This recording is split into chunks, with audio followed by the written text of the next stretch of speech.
Good evening student. मैं गौरव आज आपको स्वतंत्र तंत्र के बारे में पढ़ाऊंगा, जिसको हम रेस्पिरेटरी सिस्टम कहते हैं।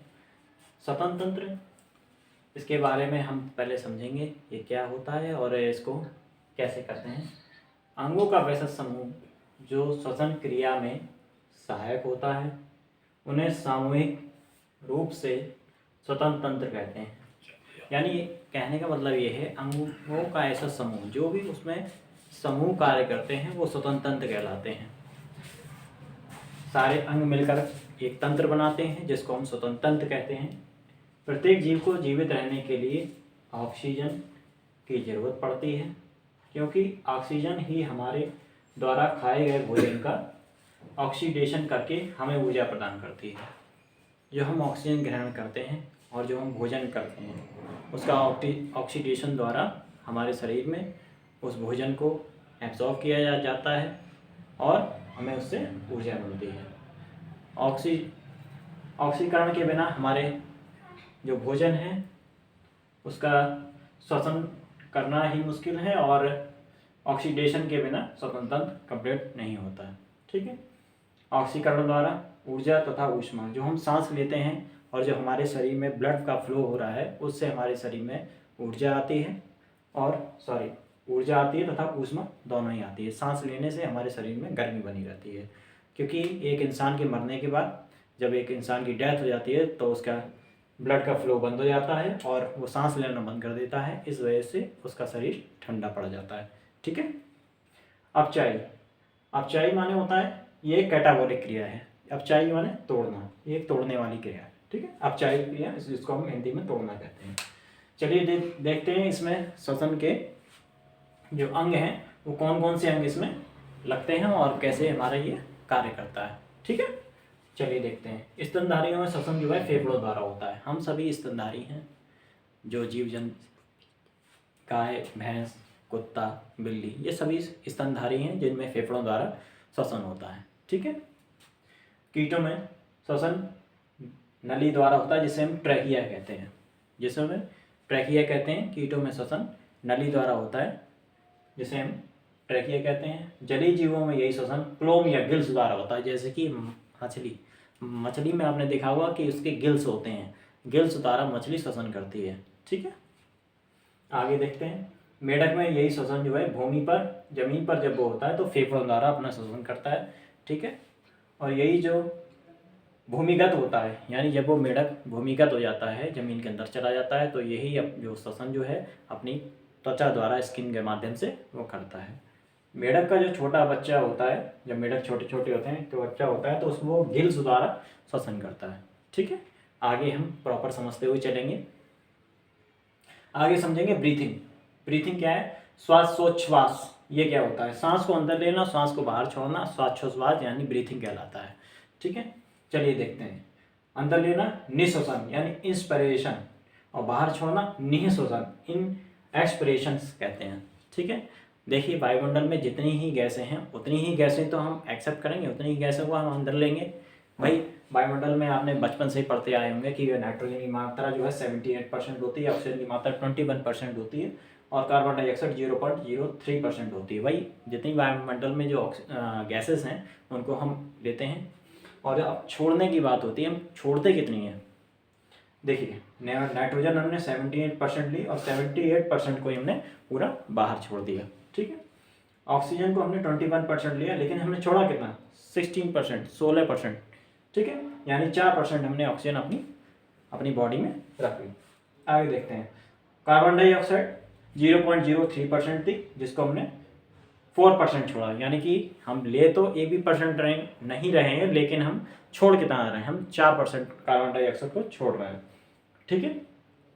आगे देखते हैं श्वसन में, क्योंकि श्वसन जो है नाक और मुंह, क्योंकि अगर नाक बंद करते हैं तो मुंह से सांस लेंगे, अगर नाक है क्योंकि नाक से लेते हैं, क्योंकि ये दोनों ही श्वसन के मार्ग हैं, ना कि ये श्वसन केवल ये मार्ग हैं, रास्ते हैं। इनसे श्वसन फेफड़ों द्वारा होता है। एब्जॉर्ब होती है गैस, वायु हम लेते हैं वो फेफड़ों के माध्यम से लेते हैं। ठीक है। अब देखेंगे श्वसन मार्ग कौन कौन से हैं। नासिका मार्ग, नासा कपाट, ये नासिका मार्ग होता है, ये नासा कपाट हो गया, इसको हम नासा कपाट कहते हैं। इसमें म्यूकस होता है, इसमें म्यूकस चिपचिपा पदार्थ होता है जो धूल मिट्टी और गंदगी इसमें चिपक जाती है, ठीक है।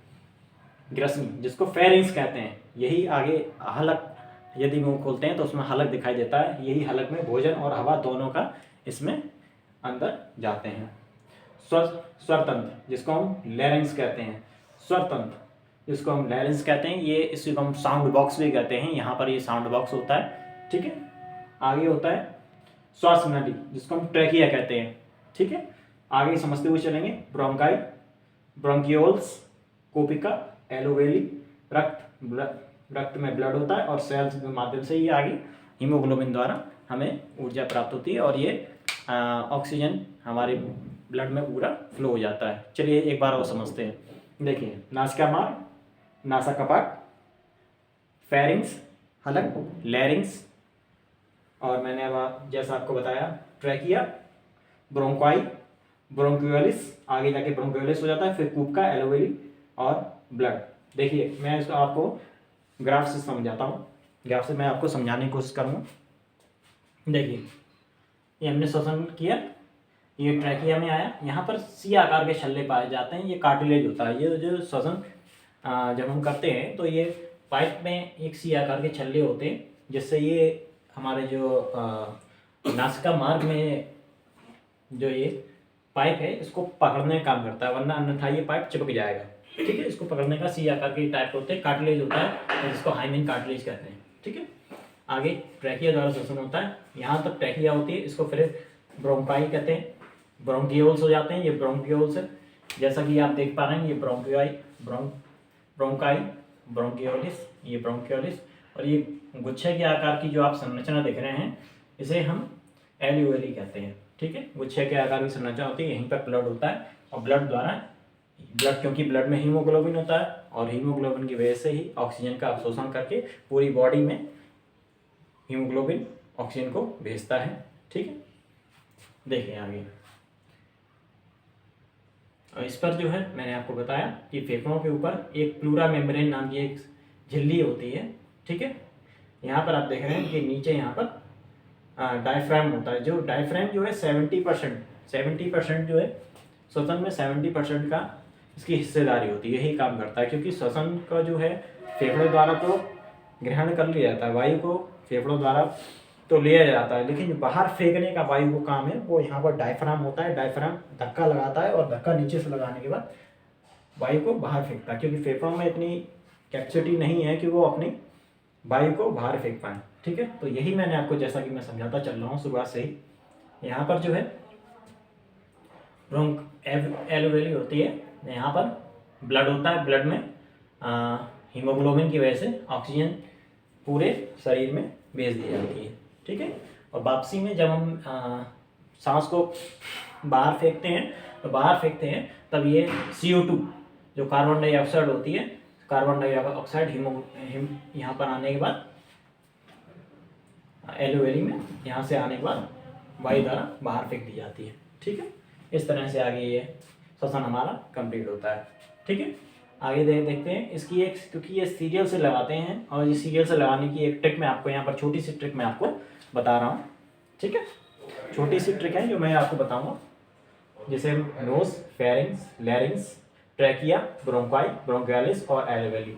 यानी इसकी ट्रिक है नाक से पहले ली, देन भीतर भरी एयर। जैसा कि आप समझ पाए, मैंने आपको समझाया, nose, pharynx, larynx, trachea, bronchi, bronchioles और एलोवेली, ठीक है। ठीक है, मैं समझता हूँ कि आप प्रॉपर तरीके से समझ पा रहे होंगे जो मैं आपको समझाना चाहता हूँ, ठीक है। देखते हैं आगे, आप समझते हैं। एक बार में 500 ml हम सांस ले सकते हैं। जब हम एक बार में सांस लेते हैं, हमने सांस ली तो एक बार में यानी 500 ml बराबर हम सांस ले सकते हैं, ठीक है। फेफड़ों की जो कैपेसिटी है वो 6000 ml है, यानी 6 लीटर सांस एक बार में फेफड़ों में भरी जा सकती है, ठीक है। एक बार में जागा हुआ इंसान सांस 16 बार लेता है और यदि कोई व्यक्ति सोया हुआ है तो वो 12 बार सांस लेता है, ठीक है। एक छोटा बच्चा जो है 22 से 25 बार सांस लेता है। और यही जो है एक पर्वतारोही जो है ऑक्सीजन सिलेंडर लेके जाता है, तो ऑक्सीजन और नाइट्रोजन मिलाकर अपने सिलेंडर में ले जाता है, जिससे वो श्वसन कर पाता है। समुद्र में यही ऑक्सीजन और नाइट्रोजन ले जाता है। यदि कोई गहरा समुद्र में जा रहा है, यानी 300 फीट से नीचे ही जा रहा है, तो ऑक्सीजन और हीलियम ले जाता है। आप ये प्रश्न आपके माइंड में आ रहा होगा क्वेश्चन कि क्योंकि हम डायरेक्ट ऑक्सीजन क्यों नहीं लेते हैं, ये मिला करके ऑक्सीजन क्यों ले रहे हैं? क्योंकि जैसा मैं आपको पहले ही बता चुका हूँ वीडियो की स्टार्टिंग में, क्योंकि वायुमंडल में जो है गैसेस जो हैं, हम जहाँ गैसेस करते हैं तो सारी ही गैसेस हमारे अंदर जाती हैं। नाइट्रोजन भी है, ऑक्सीजन भी है, कार्बन डाइऑक्साइड भी, क्योंकि हम इस गैस को सीधा डायरेक्ट ऑक्सीजन लेने के आदी नहीं है। अगर हम डायरेक्ट ऑक्सीजन भी लेंगे तो हमारे फेफड़े डैमेज हो जाएंगे और फिर और मृत्यु का खतरा भी है। फेफड़े डैमेज होने का खतरा रहता है। ठीक है, तो जैसा कि मैं आपको समझा पाया हूँ बहुत ही अच्छे तरीके से। ठीक है, और आप इसको और समझेंगे। यहाँ पर एपिग्लोटिस होता है। यहाँ पर जो ट्रेकिया है, ट्रेकिया के बाद मैंने हालत बताया, यहाँ पर भोजन और हवा दोनों को ही लिया जाता है। ठीक है, यहाँ पर एपिग्लोटिस होता है जो कि एक पुलिसमैन चौराहे का काम करता है, जैसे कि ट्रैफिक पुलिसमैन का काम करता है एपिग्लोटिस।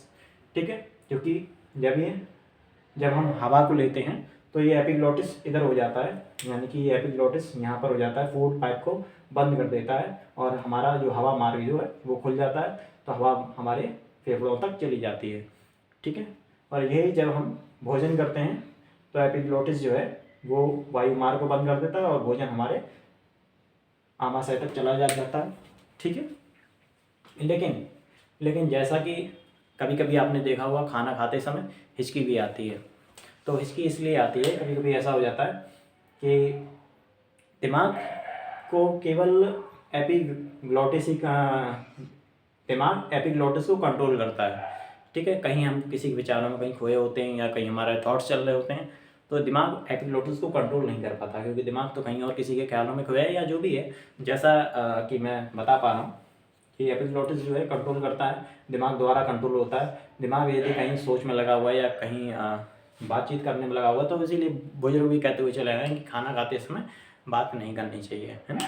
वो इसीलिए कहा गया है कि कॉन्सेंट्रेट करके खाना खाएंगे तो ऐसा नहीं होगा, क्योंकि ऐसा होता है कि एपिग्लोटिस को सही तरह से कमांड नहीं मिल पाती, और वो जो है यदि खाना खाया है तो वायु मार्ग को बंद नहीं कर पाता है और खाना जो है वायु मार्ग में चला जाता है, फेफड़ों तक चला जाता है, तभी हिचकी आना शुरू हो जाती है। और फिर वो जब पानी पिएंगे जब हिचकी कंट्रोल में होती है। ठीक है, तो ये एयर और फूड दोनों ही लेता है, लेकिन एपिग्लोटिस जो है, एपिग्लोटिस एक सड़क पे खड़े पुलिसमैन या चौराहे की तरह ये इसको बंद करने का कार्य करता है। चलिए ठीक है, मैं आपको बहुत अच्छे से समझा पाया हूँ, मैं समझता हूँ। ठीक है, thank you so much student, thank you.